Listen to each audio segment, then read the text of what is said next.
Oi, gente! Voltamos com a continuação do episódio do Viver Ação Podcast sobre masculinidades, com os incríveis Naaman Hubert e Andrew Robert. Mas se você chegou aqui agora, recomendamos que você volte no último episódio do Viver Ação. Hoje vamos falar mais um pouco sobre masculinidades, mas também vamos falar sobre a heteronormatividade. Essa palavra meio complicada nada mais é do que uma imposição social para ser ou se comportar de acordo com os papéis de cada gênero. Sofremos com a heteronormatividade uma vez que entendemos que existe uma norma, uma imposição para que todos se comportem e sejam como heterossexuais. Então, vamos para a continuação do nosso papo, que teve uma contribuição muito importante de um ouvinte. Seja bem-vindo ou bem-vinda ao Viveração, nosso encontro quinzenal para falar de sexualidade, saúde e direitos humanos. Oi, gente, tudo bem? Obrigado por voltarem aqui no Viveração. A gente vai continuar o papo da semana passada sobre masculinidades e heteronormatividade. E eu queria abrir o nosso papo com uma pergunta de um ouvinte que mandou para a gente lá no grupo do Telegram. Então, vamos lá. Olá, meu nome é Pedro, eu sou ator, eu sou aqui de São Paulo. E eu acho que entrando dentro dessa temática, até compartilhando um pouco de algo que eu passei, durante 3 vezes na minha vida, eu passei por processos de terapia de reversão sexual, ou cura gay, e nenhum deles foi desenvolvido exatamente dentro de uma clínica psicológica, nada do tipo, com nenhum psicólogo. Foram todos realizados dentro de instituições religiosas, dentro de igrejas.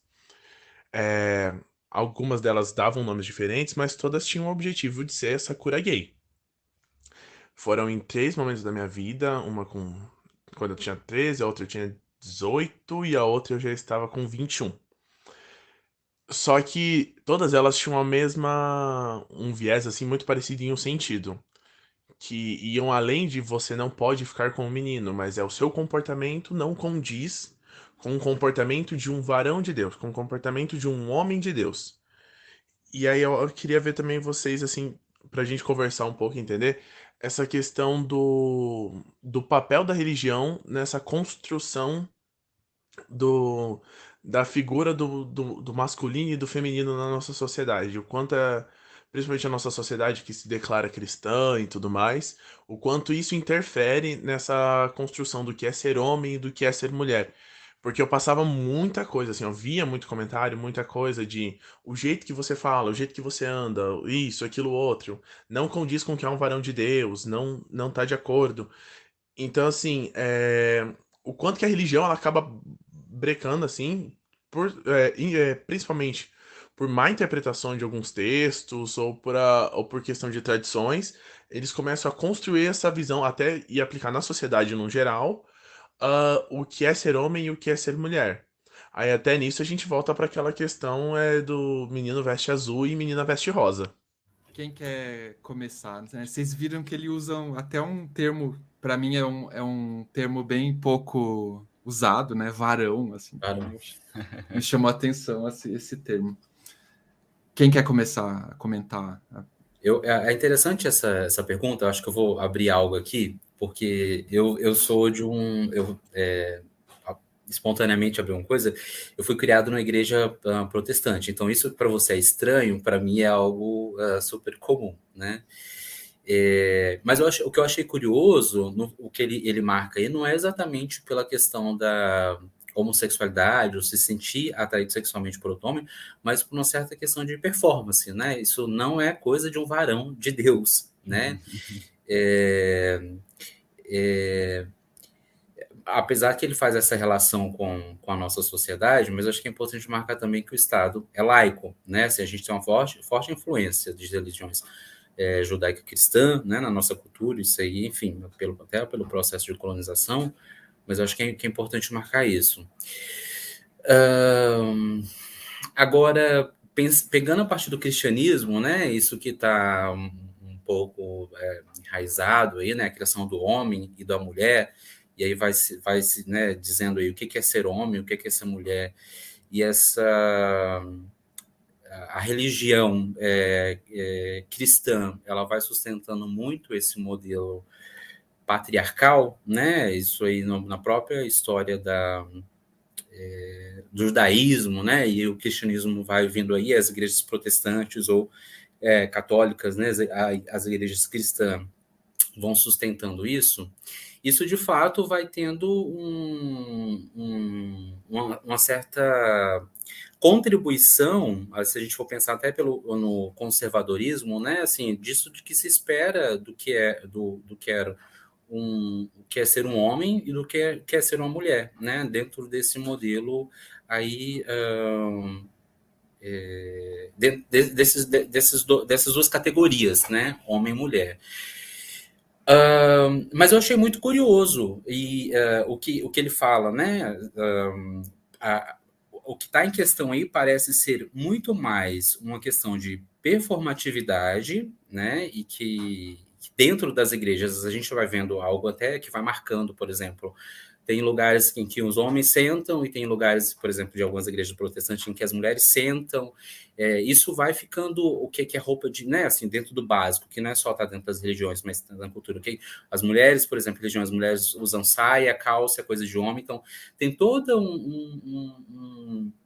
tem toda uma construção social que a igreja vai tentando, mais especificamente protestante, né, assim, dentro de alguns movimentos protestantes, principalmente neopentecostal,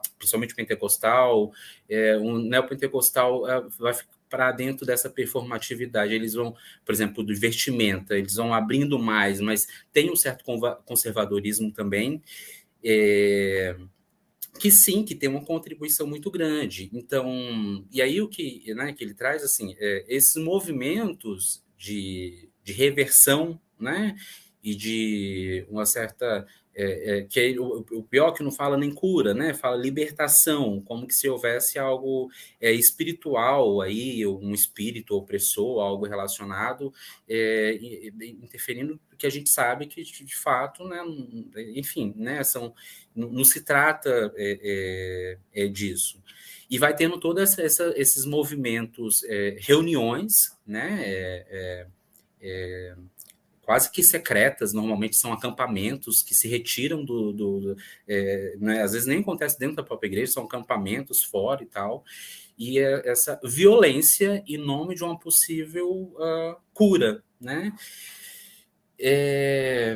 Então, ao meu ver, sim, esses movimentos religiosos eles têm uma contribuição para fazer a manutenção, né, em alguma medida, dessas categorias e desse modelo de organização social.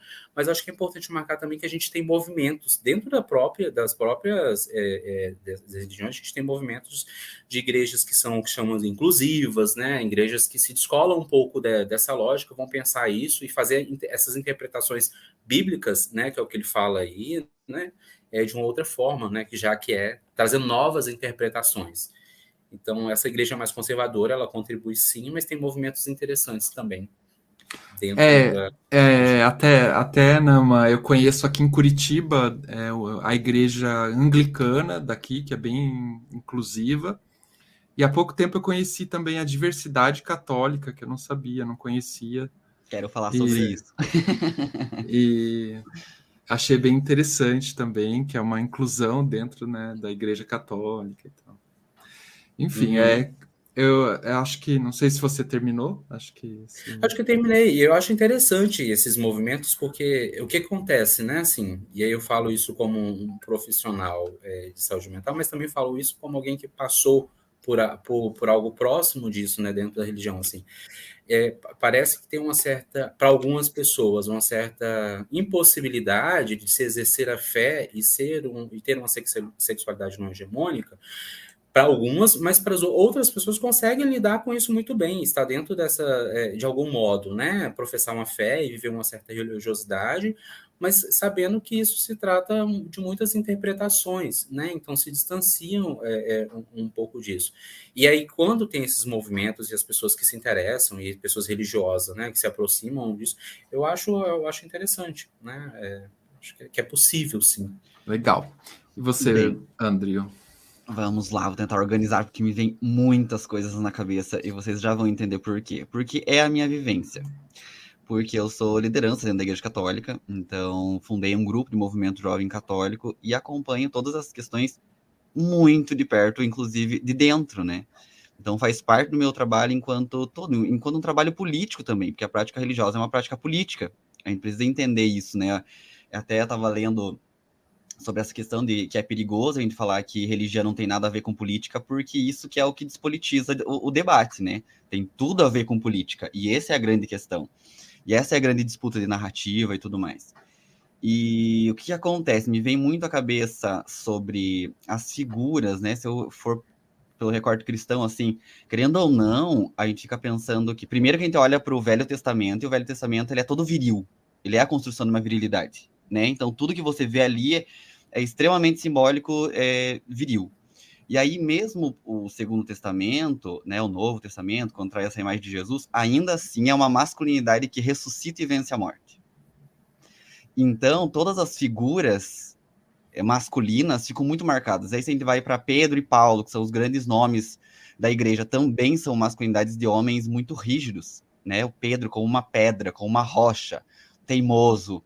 E, querendo ou não, são esses valores que chegam na formação, então, do que é o varão, o homem de Deus. Né? São esses valores que vão constituir esses homens, essa igreja. E aí, claro, agora a gente vive essa disputa, porque tem essa questão da diversidade católica, né? Que ela está se estruturando, se movimentando. Então, você vai ter um livro agora sobre teologia LGBTI, escrita por um padre, né? Nós temos o padre Júlio Lancelotti também, sempre trazendo a causa para discussão. Nós temos também o pastor Henrique Vieira, levando as discussões também para dentro da igreja evangélica, né?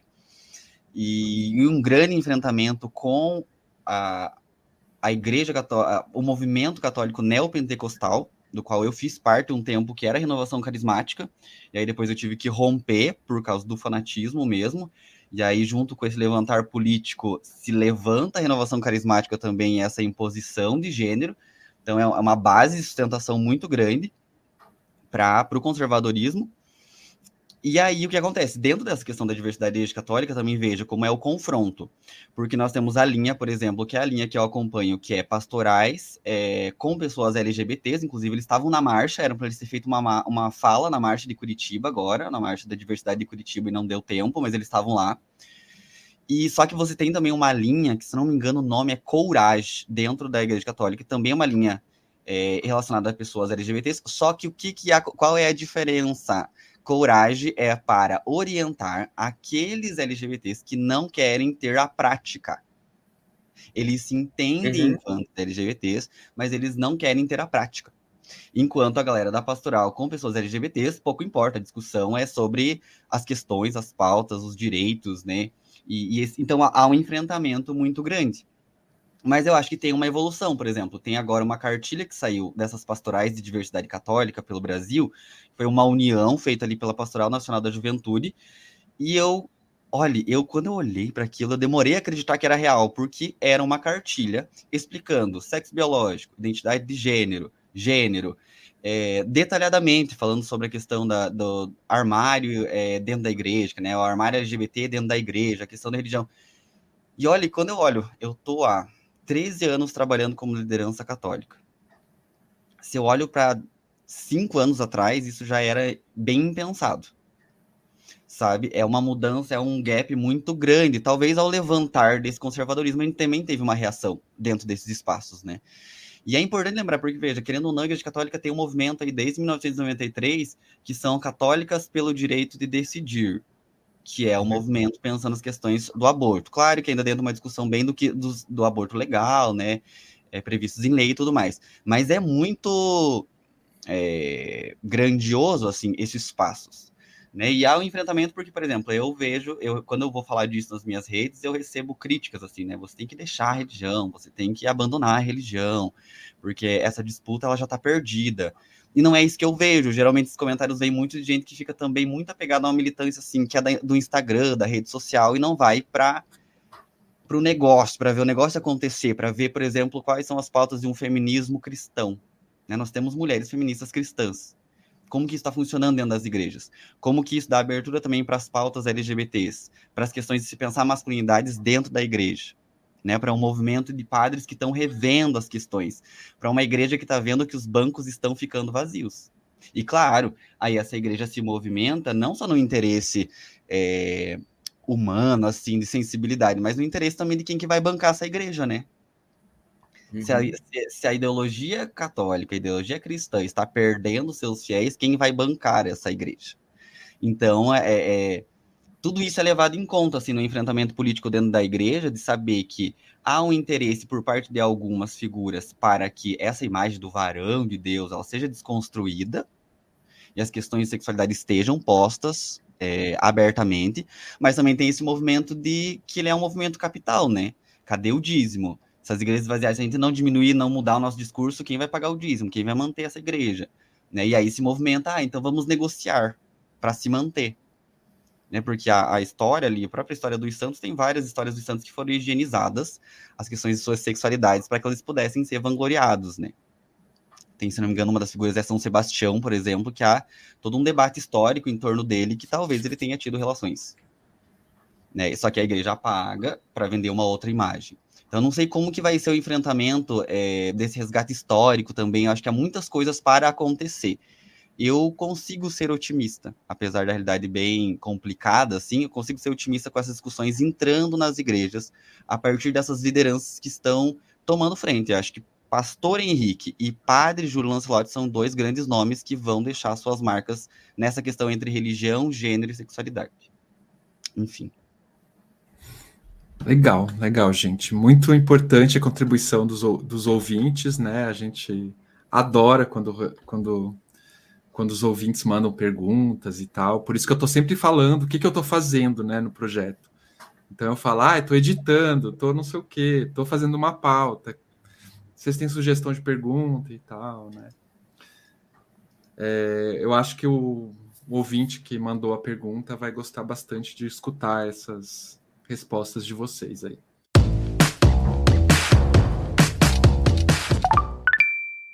Eu queria fazer uma pergunta para o Naaman, que é profissional da saúde mental, né? Sobre o impacto, o que ele acha, como que ele vê, né, o impacto do machismo e da heteronormatividade na saúde mental dos homens gays. Assim. Você acha que essas duas questões aí são empecilhos, por exemplo, né, para prevenção do HIV, para se falar de sexualidade de uma forma mais aberta? O que você acha? Assim? Qual que é a tua experiência de clínica, por exemplo, né? Se a gente for pensar, eu acho que assim, o machismo e a heteronormatividade, ela, por mais que pareça contraditório, mas ela impacta a saúde mental de qualquer homem, não só de homens gays. Mais que dentro desse modelo, dessa estrutura, esses homens se beneficiam em relação às mulheres, mas quando a gente vai, por exemplo, olhar os dados de suicídio em relação a homens e mulheres, os homens se suicidam muito mais do que as mulheres, dependendo do ano da pesquisa, 3, 4 vezes mais. Por mais que as mulheres tentam, né, o suicídio, elas tentam mais, mas não são tão bem sucedidas, né, nessa tentativa. E aí, né, então, assim, isso é um indicador para a gente, que apesar desses benefícios, né, é preciso, tem um esforço, né, tem algo aí para sustentar esse lugar, de tudo, o que significa ser esse lugar.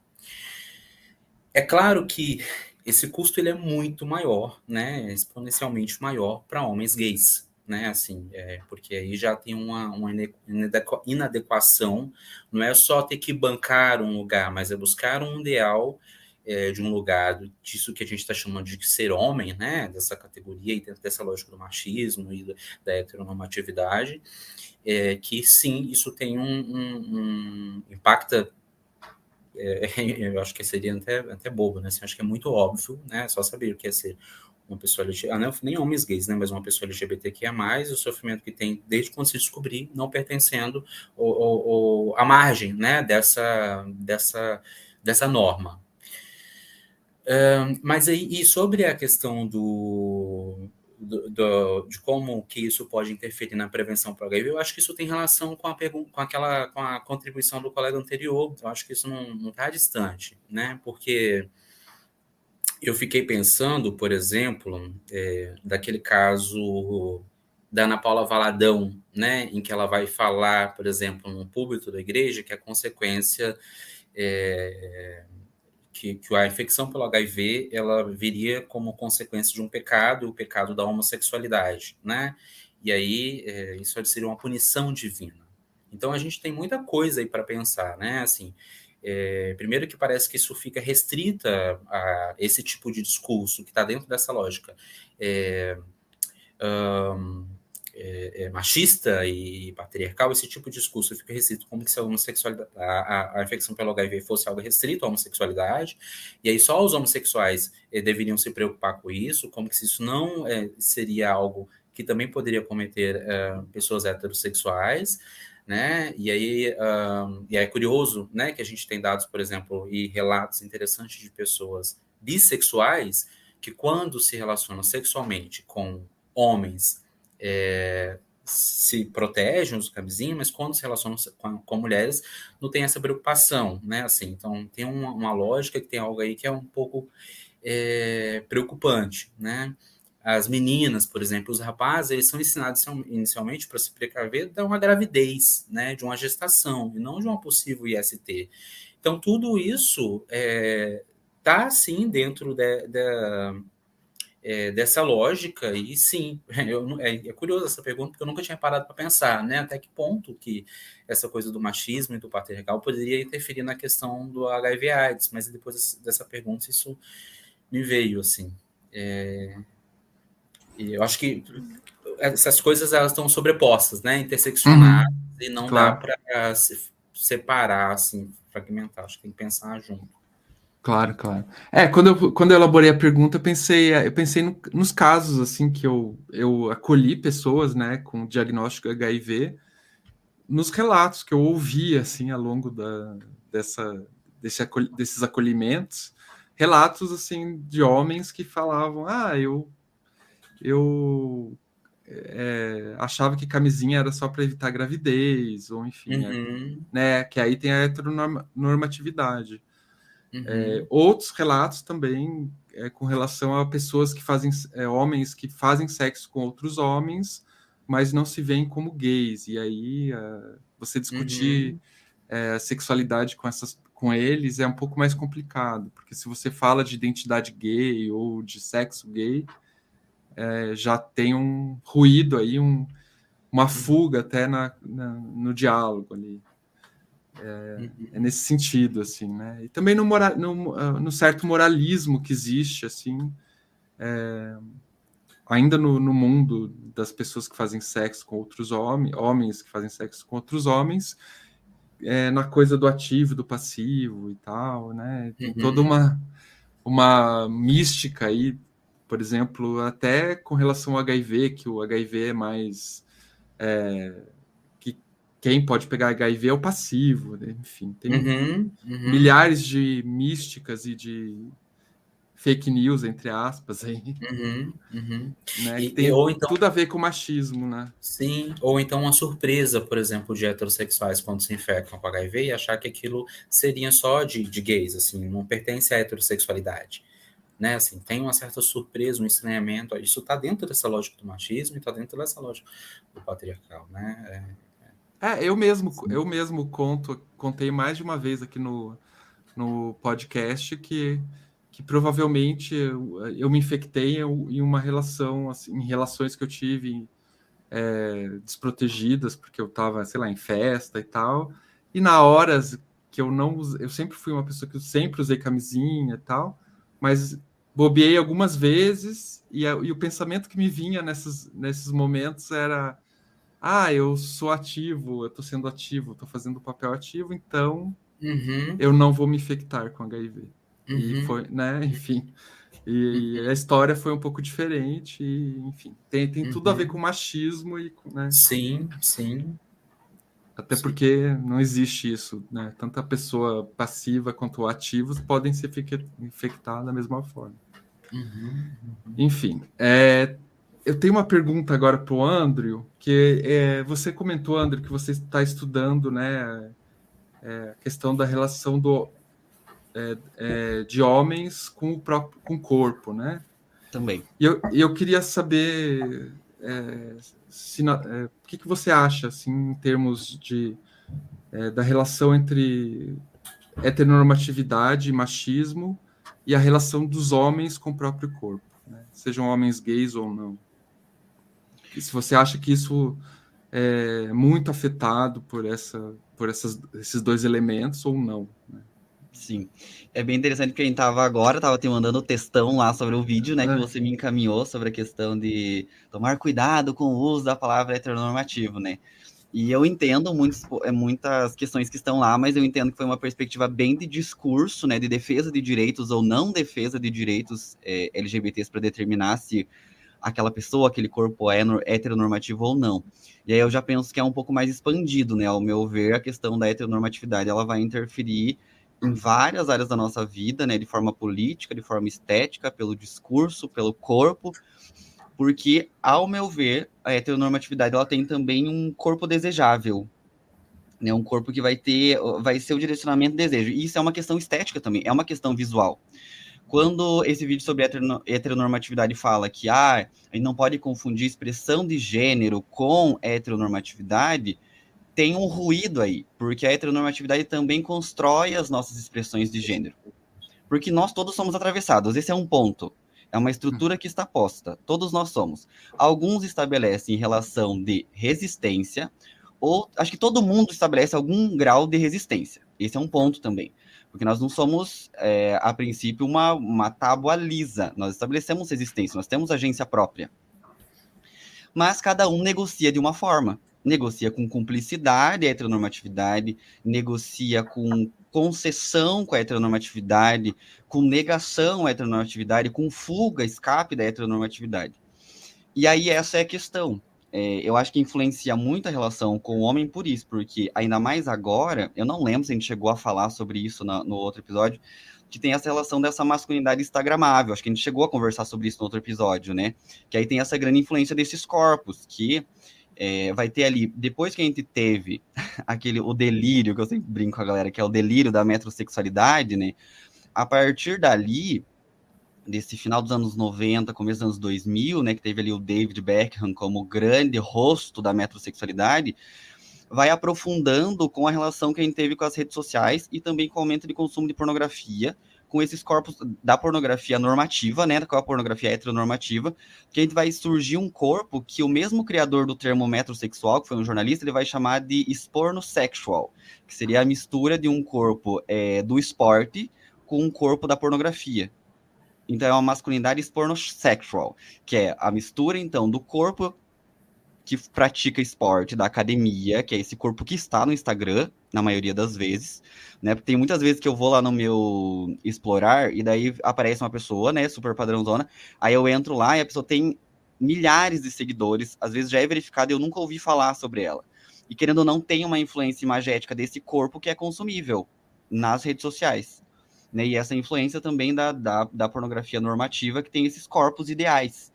Então, influencia de forma muito grande, influencia na performance sexual, que isso já é uma discussão já, né, que já está dada, que muitas pessoas falam, mas essa questão da autoimagem mesmo, né, de desejar um lugar, de sempre estar faltando algo. Para mim, a sensação que essa produção de corpo que tem essa estrutura heteronormativa é que eu olho no espelho enquanto homem e sempre me falte algo. Sabe, eu esteja à busca de algo, nunca também tenho uma questão suficiente, satisfeita. E daí isso volta também na discussão da outra vez, que aí também é uma questão da influência capitalista, né? Porque daí tá tudo integrado, né? Tá integrado o processo colonial, tá integrado o capitalismo e tá integrado a heteronormatividade. Aí tem esse triângulo de base, né? Que forja uma norma do ideal a ser desejado. Então, mesmo os homens gays, que daí volta lá na polêmica do vídeo, né? Que ele vai comparar o Clodovil e o Fabrício, acho que é o nome dele, né? Tem a fabricação de um corpo que vai ser mais desejado pela sua estética. A heteronormatividade, ao meu ver, produz esse corpo. E aí, esse corpo, a princípio, é pensado como heterossexual. Para dentro da bolha gay, ele vai ser importado como o corpo que se parece. Quanto um corpo mais se parecer hétero, mais desejado ele estará. Eu lembro de estar em baladas com amigos, muitas vezes, e ter um cara que parecia hétero, ou que souberam que era hétero, e haver uma disputa entre os homens gays de quem ia conseguir ficar com ele. Porque haveria uma validação daquele homem hétero, entendeu? Daquele homem que se parece com o hétero. Aí nós temos os fenômenos também, que acho que a gente já falou em alguns outros episódios, que é sobre a questão do sou discreto fora do meio, né? Tem toda essa produção que, ao meu ver, é uma produção heteronormativa. Né? O discreto fora do meio, o sigilo, é uma produção heteronormativa. Então, para mim, a questão é direta. Produz tanto dentro quanto fora, porque daí essa heteronormatividade ali, que ela é conduzida pela masculinidade hegemônica, vai fazer com que o homem heterossexual também persiga um lugar ideal o tempo todo, que ele nunca vai alcançar. Que o conceito de masculinidade hegemônica dentro da sociologia é pensar que nem todos os homens alcançam esse lugar, não é a maioria dos homens que são a masculinidade hegemônica, mas ele é um lugar a ser perseguido incansavelmente. É o polo a se chegar lá. E nunca chega. Por isso que daí o capitalismo consegue se apropriar disso. Porque daí você consegue produzir um desejo de adquirir masculinidade da qual você nunca adquirirá o suficiente. Você sempre terá que adquirir mais, comprar mais, produzir mais. Enfim, acho que é isso. Então, aquele vídeo que eu te mandei ontem, que eu mandei para o Naaman também, é um dos que eu assisti ontem à noite e que tinha vários vídeos afirmando assim que foi uma coisa que me surpreendeu bastante, que um homem gay fora do armário não pode ser heteronormativo. Eu falei, como não pode, gente? E mais de um vídeo eu achei no YouTube, né? Então, por isso que eu mandei para vocês, para meio provocar, assim, para ver se a gente... justamente para ouvir a opinião de vocês, assim. Até porque eu acho que sim, que a gente, mesmo estando fora do armário, a gente acaba buscando, né? Quando você falava aí, eu pensei até em exemplos pessoais, assim, que eu me lembro de quando eu comecei a malhar e na academia, que eu olhava para meus braços e falava, ai, que braço fino. E aí o que associavam era assim, não é braço de homem esse braço fino, é braço de mulher, eu tenho que ficar com o braço mais grosso.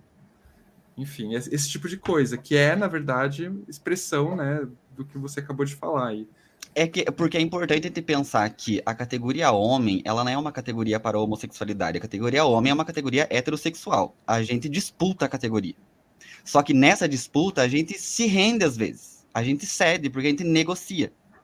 Sabe? E essa é uma dificuldade que eu vejo, tipo, dessa questão do heteronormativo céu, né? Porque daí, qual que é o que me incomodou muito naquele vídeo? É que quando ele fala bem assim, que a gente precisa tomar cuidado para não acusar as pessoas de heteronormativas. Mas a questão não é uma acusação. Quando eu falo que eu talvez esteja flertando mais heteronormativo, eu esteja ali com a minha estética corporal mais heteronormativa, enfim, eu não estou fazendo uma acusação, é só uma análise de como como é difícil escapar da estrutura. É uma constatação, né? Exato, não é uma acusação, não é moralizante, não vou dizer todo mundo que é dissidente não vá mais para a academia, não é sobre isso, mas é entender o quanto também a gente é seduzido porque a gente começa a se tornar o corpo desejado, que é o corpo mais próximo ao que é considerado homem, que é esse corpo a ser perseguido o tempo todo. Esse é o ponto, não estou acusando ninguém quando eu falo, nossa, que questão heteronormativa, tipo, às vezes é uma autocrítica, muitas vezes é uma autocrítica, porque a gente recorre, sim, de formas conscientes, não sei se é a palavra ideal, mas talvez até inconscientes, sabe? Porque a estrutura, ela atravessa a gente subjetivamente, nem sempre a gente tá ali pensando, não, eu vou fazer estratégia porque eu quero ficar mais parecido com o homem para que eu seja mais desejado. Não é nesse campo, a gente opera em uma outra lógica, muitas vezes, que é muito mais sutil, que é sobre a roupa, que é sobre uma foto, que é sobre um áudio que você vai enviar para não entregar a sua voz, que é uma coisa bem comum entre as relações, né, de Tinder e tudo mais. Entende? Então tá aí, assim, não sei o que é essa galera que tá querendo alertar todo mundo, cuidado com os da heteronormatividade, porque vocês estão usando errado. Eu ainda não me convenci disso, mas vamos ver para onde vai. Não, eu até entendo que existe, assim, às vezes um uso um pouco equivocado de, ai, você é um heteronormativo, Ah, sim, sim, sim. na bolha gay, né? E talvez não seja tão legal, assim. Eu acho que até a gente pode apontar, às vezes, quando tem casos de discriminação dentro da comunidade. Por exemplo, dentro dos aplicativos de encontro, tal, quando tem aquelas expressões de preconceito ali muito explícitas, e eu acho que a gente até pode apontar assim desse jeito, É porque eu mas fiquei confuso até quando ele fala assim, porque a gente tem que pensar em heteronormatividade para uma questão individual. Eu não sei se eu me confundi no vídeo ou não, porque para mim é pensar estrutura, é pensar coletivo, por isso que eu não acuso ninguém, sabe? Porque eu não tô acusando ninguém, porque eu tô falando da estrutura, que nós estamos sujeitos a ela em alguma instância, estabelecendo resistência. Sempre lembrando que é isso, né? Nunca é tranquilo, assim, do tipo, extremamente submisso, né? Um sujeito extremamente submisso à norma. Mas nós estamos em relação a ela. Ela está nos influenciando, ela está nos construindo de alguma forma. Né? Até mesmo a nossa recusa e tentativa de escape é em relação a ela. Dela. Uhum. Entende? É isso. você quer comentar, Nama, essa questão? Não, eu sim, eu compactuo com esse pensamento. Eu fiquei pensando aqui uma coisa agora, na medida que estava falando aí, pensando algo que eu tenho escutado na clínica de homens gays, que aí é um conflito, né? Assim, até por essa lógica da questão de tentar escapar dessa lógica heteronormativa, que são escolhas objetais, né? Por exemplo, no sentido de aqui a quem se direciona um certo desejo, pessoa que desperta aí sexualmente, né, atraído sexualmente.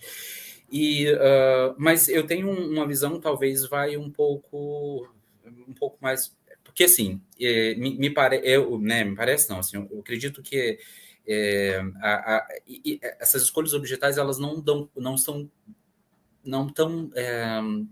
a linguagem ela não dá conta, não é algo relacionado só por ser um homem másculo, heteronormativo, ou sei lá, que tem um certo tipo de performance. Por mais que há, sim, uma busca que talvez, aí eu pensaria, sintomática, né, de homens que desejam, às vezes, esse tipo, nem que desejam, porque pode ter algo inconsciente aí de não suportar exatamente, de investir no próprio desejo, que talvez seja do homem afeminado, né? Ou do cara lá que foge dessa lógica, mas é um certo incômodo quando se escolhe esse tipo de homem genuinamente, sabe? Porque às vezes eu ouço isso de homens afeminados e que são queer e que se foge um pouco dessa norma, mas tem uma certa preocupação, uma certa cobrança, mas como que eu sou assim? Eu não sou um corpo desejável dentro dessa lógica, mas eu desejo esse tipo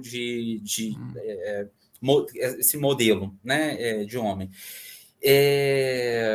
Eu acho que isso é um pouco complicado, assim, a gente não... É preciso ter um certo cuidado, porque se a gente entra só nessa de se opor à heteronormatividade, eu acho que, volta assim, a gente está dentro desse jogo, né? E as nossas escolhas objetais, elas não estão no singular, tá? Não estou falando pensando enquanto aí cultura, enquanto grupo, não, assim. Elas não estão dentro dessa lógica, elas são atravessadas por essa lógica, em alguma medida. Por exemplo, de eu não conseguir assumir e declarar que eu me sinto sexualmente atraído por homens afeminados, por exemplo, né? Que isso não pode ter necessariamente uma relação específica, porque tem homens, por exemplo, que por mostrar, né, e apresentar ali socialmente, não querem estar do lado de pessoas afeminadas, mas o desejo genuíno pode ser em direção a essas pessoas. Ou pessoas afeminadas que não se sentem atraídas sexualmente, por exemplo, por outras pessoas, por outros homens afeminados, mas que se sentem atraídos por... Então, assim, a gente tem que pensar, né, saindo dessa... pensando disso que é estrutural, né, e de alguma medida estruturante, mas o desejo, de como que isso afeta o desejo de homens gays, assim, ele sempre vai estar tem esses atravessamentos sociais, mas ele sempre está na lógica da singularidade, né? Porque senão a gente só faz oposição e desconsidera um sujeito que deseja, que é um sujeito único ali, né? Até você falando, me lembrei agora que no episódio retrasado que a gente falou sobre papéis sexuais, né, ativo, passivo e tal. Eu abri a discussão um pouco nos grupos do Telegram do Viveração. E aí teve algumas pessoas que trouxeram, eu sou versátil, mas quando o cara é afeminado, eu sou ativo. Mas quando o cara é um cara mais velho, mais masculino, aí eu gosto de ser passivo. Então, aí, assim, eu até fiquei pensando, né, Mas o que, cara não tipo, pode ser mais velho, masculino e passivo, né? E se o cara for, né?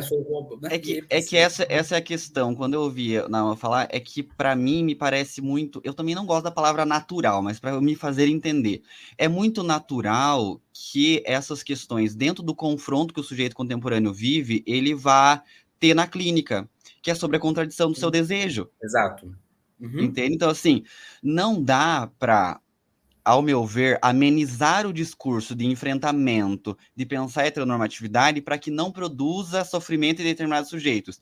É uma demanda do nosso tempo, sabe? E a gente vai ter que lidar com as nossas contradições. Porque é isso, tipo, a gente tá no meio do fogo cruzado, né? O próprio Mas sujeito homem, nas discussões de masculinidades, ele é um sujeito que está em confronto o tempo todo, porque vem de cá, tem que ser assim, não, tem que ser assim, não, assim tava tudo errado, não, agora tem que ser assim.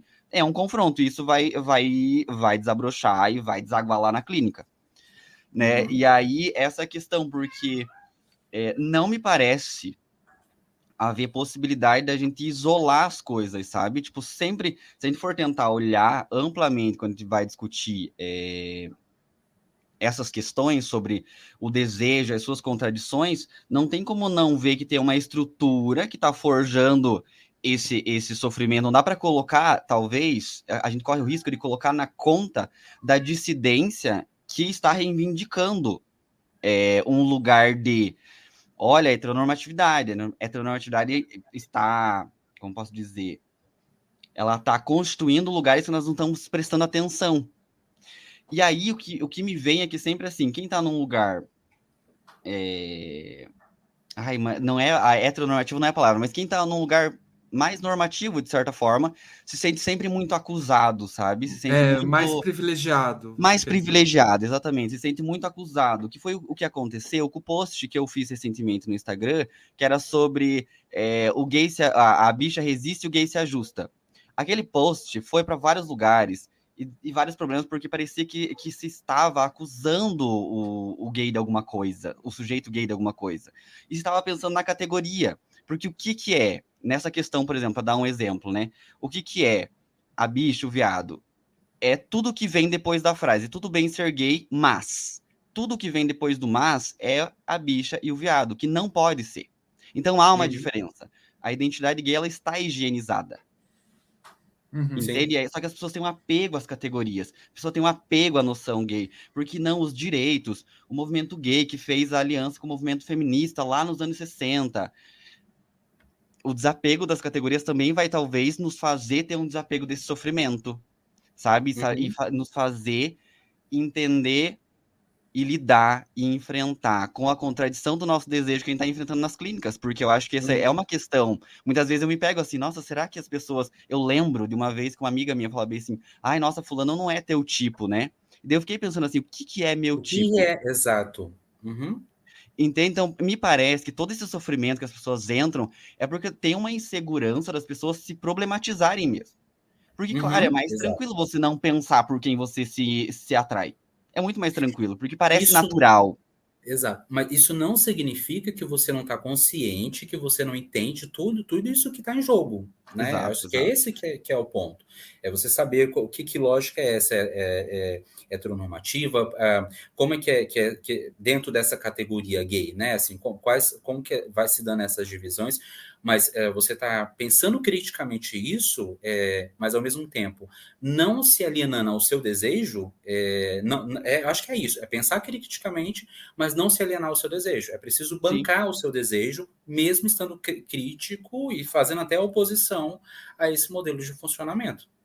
Eu acho que a questão é quando se aliena, né? Assim, não sabe-se de por que exatamente deseja, o que se deseja, e ao mesmo tempo deixa nessa homeostase, né? Assim, as coisas como estão. É porque é uma arena de tensão e demanda muita energia. Demanda muito no processo É tensão, terapêutico. é tensão, Essa é a questão. E nem todo mundo está disposto, porque, enfim, a gente está sendo sugado por tantos lados e tantos lugares que a gente não está disposto. Eu só quero gostar de alguém e me atrair por alguém, Exato. e ponto. E Sim. ok também, sabe? Ok também. Não é a questão, mas se a gente vai discutir de forma ampla, a gente vê que é isso, estamos em tensão o tempo todo. Né? O nosso desejo está em tensão porque ele está em contradição. Então, acho que isso deixa difícil as coisas, complexo. Mas até assim, até o gostar de alguém é perpassado por essas questões. Com então, certeza, só que às vezes a gente prefere ignorar, né? Porque é cansativo não ignorar. Às vezes é mais fácil até você estabelecer uma relação mais profunda se você lidou com algumas questões, assim. Sim. Eu sempre falo isso para os meus amigos, assim, mais novos que eu, assim, quando eu assumo o meu lado paternal, assim, eu falo... Enfim, na minha época... Eu evito. Eu tento evitar, mas eu tenho uma propensão a ser o paizão, assim.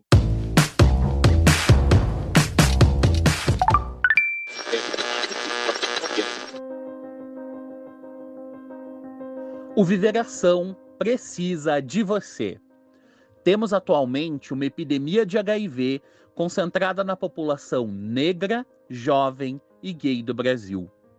Essas populações são também as mais atingidas pelos casos e pelas mortes em decorrência da AIDS.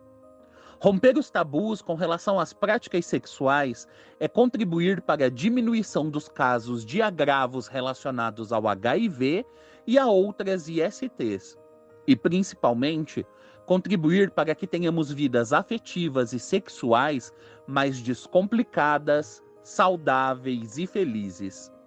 Precisamos falar sobre sexualidade e despatologizar as práticas sexuais para desmitificar e desestigmatizar o HIV. É por isso que precisamos da ajuda de todos vocês para chegar a mais pessoas. Quanto mais gente ouvir o Viveração, maior será a capacidade de mudar essa realidade. Participe da campanha, ajude a impulsionar os episódios do Viveração Podcast. Contribua com a gente. Nossa chave Pix é viveraçãopodcast@gmail.com. Lembrando que Viveração é sem cedilha e sem o tio. Todo o dinheiro arrecadado será usado exclusivamente para o impulsionamento dos nossos episódios nos tocadores e redes sociais.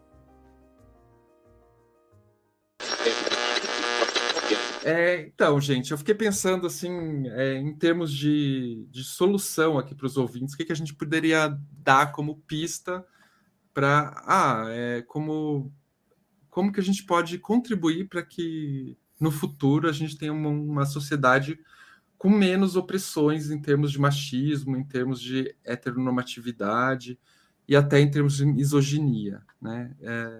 Dar pistas para os ouvintes, assim, eu sei lá, deve ter vários ouvintes aqui que devem ter se identificado com, eu sei lá, esse debate eu já falei várias vezes, né, aqui no podcast sobre a contradição entre a nossa fala ativista e tal, e às vezes o desejo, né? É o que a gente acabou de falar, inclusive, aqui. Então, como que a gente pode, como pessoas comuns, LGBTs, podem contribuir para que haja uma superação, né, dessas questões aí? Eu sei que essa é uma pergunta meio tipo... Dá para fazer um doutorado, talvez, até... É a pergunta de R$1 milhão, né? A pergunta que resolve os problemas do Brasil. Talvez no teu caso, em termos individuais mesmo, se a gente estiver falando de uma pessoa que está em clínica, como que ela pode ter uma prática, digamos, na vida dela, menos... que não seja tão... que não tenha falas discriminatórias, enfim. Mesmo bancando o desejo dela, que é por uma figura X, masculina, por exemplo.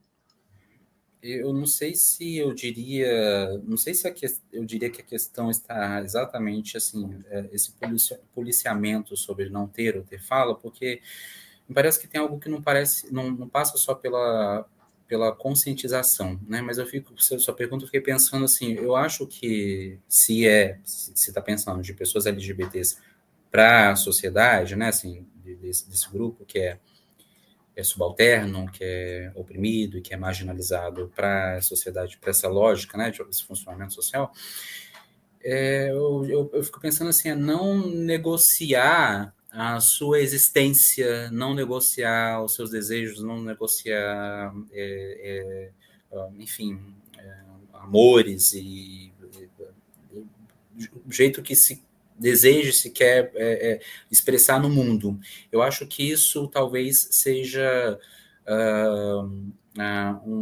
uma super contribuição, né, assim, do ponto de vista individual, e que isso tem um impacto, né, porque a própria existência dessas pessoas já abala, né, toda essa estrutura, apesar dos pesares, né, assim, do custo, às vezes, de vida que isso tem, né, das violências que isso, até psíquico e violência, no ponto mais radical, né, assim, por exemplo, quando a gente vai pensar a expectativa de vida de uma pessoa trans, né, e travesti, assim, o custo que isso tem, né, não é o custo de vida.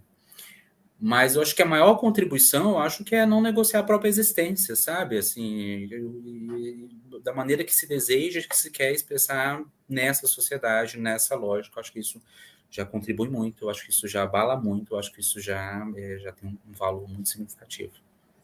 E assim, o que você falaria para o cara, por exemplo, privilegiado aí, que o Andrew citou, o gay branco, heteronormativo, que não sei, não é fazer o policiamento, não é isso. Assim, e não gosto de afeminados, né? Como mudar? Como que não sei. Assim, olha, como eu não sei também, eu não sei se te fazer, olha, muda assim, eu também não teria essa resposta, né? Porque, enfim, né, assim, quando você vai estudar, né, tem algo do estudo talvez, mas quando você vai escutar, enfim, cada um, mas eu acho que a gente precisa, não sei, eu fiquei pensando, acho que a gente precisa conhecer a história, a gente precisa conhecer por que alguém, por exemplo, hoje pode se dizer que é gay, e pode estar no aplicativo, e pode, né, assim, tem pessoas que LGBT, esse afeminado, por exemplo, é o cara que em alguma medida possibilitou ele estar lá no Instagram e podendo dizer que hoje que é um homem gay, que é o cara que vai na academia, que vai no CrossFit, que é e o problema, que na verdade a gente está dizendo assim, cara, você é um alienado, você tá, acho que é isso que a gente está fazendo aqui no episódio, né? Olha, você está um pouco perdido aí, assim, é preciso pensar criticamente a sua existência e tem atravessamentos aí dos seus desejos, sua forma de estar no mundo. Eu não sei, eu não tenho condição mesmo de dizer o que fazer, mas falo, cara, é preciso conhecer a história, é preciso saber, conhecer o que são pessoas LGBTQIA+, quem são as travestis que morreram, para que você puder hoje estar Stonewall, enfim, toda a história do movimento LGBT para você ser quem você é hoje. Então, talvez isso tenha algum impacto. Agora, como mudar, eu realmente... Não, eu sei, eu fiz uma pergunta assim, é uma pergunta um pouco retórica, né? Até para estimular. Mas é a pergunta de 1 milhão, né? Assim, todo mundo queria ter essa resposta para isso. Para estimular até que os ouvintes pensem a respeito também, né? Não é só porque a gente tem alguma resposta. A gente tem um monte de pergunta aqui, né? Não sei se o Andrew quer comentar isso também. Eu concordo sobre as questões de não negociar, né, sobre o seu desejo.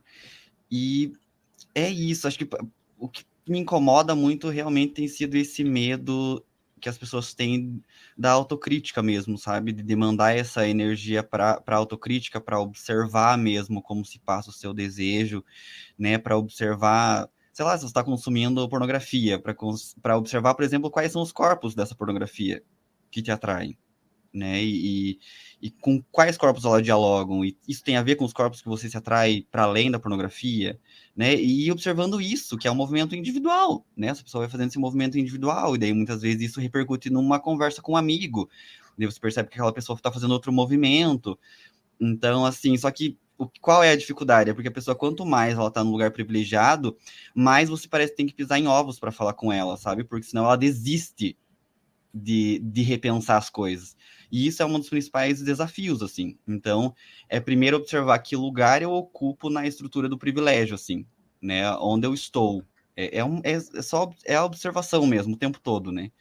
E aí observar com quais pessoas também eu estou me relacionando nos outros campos, para além do afetivo sexual, mas também nas minhas amizades, né? Quais são os corpos que estão à minha volta no meu trabalho, porque isso também produz desejo, entendeu? Essas estéticas e outros corpos presentes à minha volta também produz desejo, né? Se eu me volto de vários amigos e várias pessoas e meu círculo de trabalho, e se toda a minha família ela é toda numa estética heteronormativa, é muito difícil que o meu desejo escape, assim, dessa lógica, né? Mas pode escapar também. Por isso que a gente volta ao individual, né? Não tem como falar para a pessoa uma receita para ela de como fazer. Mas a primeira receita é a autoobservação assim mesmo. É pensar por que estou me atraindo por essa pessoa. Mesmo que vá dar um relacionamento, que a pessoa vá casar, não tem problema. Mas é o que me faz me atrair, né? Enfim. Inclusive, assim, isso me lembra, essa fala sua me lembra, hoje eu fiz a revisão da edição do episódio sobre padrões de beleza, que a gente gravou há 3 semanas atrás. E um dos convidados, um rapaz que é lá de Salvador, preto, e ele falou no final do podcast, do episódio, ele falou, olha, um jeito de pensar um pouco, repensar o seu comportamento, é olhar para o seu próprio Instagram, quem você segue ali, quem é objeto do teu desejo, quem você curte no Instagram e tal. Fazer esse exercício. Sim. E se você é uma pessoa negra, uma pessoa preta, ele falou, você também pode começar a pensar em pessoas iguais a você, não ficar buscando um desejo que está fora, enfim. Aí entra no outro assunto aí, que é o assunto do racismo e tal, enfim. Sim. Mas a gente vai fechar nesse episódio aqui com o trabalho que a gente tentou fazer sobre pensar questões ligadas ao desejo, né? Me dei conta disso agora, no meio do episódio, da fala aí do Naaman, que são questões relacionadas ao desejo, masculinidades, né? Tipo, padrões corporais, enfim. Queria agradecer vocês pelo segundo momento que a gente fecha o assunto de masculinidades e heteronormatividade, e queria abrir o microfone para vocês, para palavras finais, indicações de redes sociais, né? Lembrando que podemos ter ouvintes que vão ouvir esse episódio que não escutaram o anterior, então pode repetir. E é isso. Muito obrigado, tá, gente? Bem, eu quero agradecer pelo convite. É muito bom sempre estar aqui, sempre me movimenta, porque aí toda a teoria que a gente lê, as coisas que a gente escreve, ela vem para a boca e vai para a fala, né? E aí a gente vê como soa. Então, é um exercício, assim, muito poderoso o podcast, assim. Então, obrigado mesmo. E para quem quiser continuar pensando sobre o assunto, tem meu Instagram, que é o @andrewrobert, e lá eu discuto um pouco dessas questões aí sempre voltadas num tripé de corpo, gênero e masculinidades. E a gente se vê por lá. Legal. Eu também agradeço, foi uma experiência muito interessante. Eu acho que a discussão também, assim, foi muito rico, né? As pessoas, a gente às vezes fica pensando quem está se beneficiando é quem está escutando, mas a gente aqui também está aproveitando o que está sendo produzido aqui. Também para me encontrar, se alguém quiser, meu arroba é Naaman, Naamarubat, e a gente pode seguir conversando lá, enfim, né, para quem tiver interesse. Vai ser legal poder continuar com vocês. Então é isso, gente. Muito obrigado e um beijo. Até o próximo episódio. O Viveração tem como coordenador e gestor de redes sociais Augusto Mena Barreto. Breno Gonçalves da Silva como auxiliar de coordenação e também gestor de redes sociais.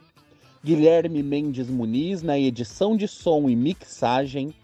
Breno Otávio Camargo como designer gráfico e Matheus Freitas nas locuções das vinhetas de abertura e encerramento dos episódios.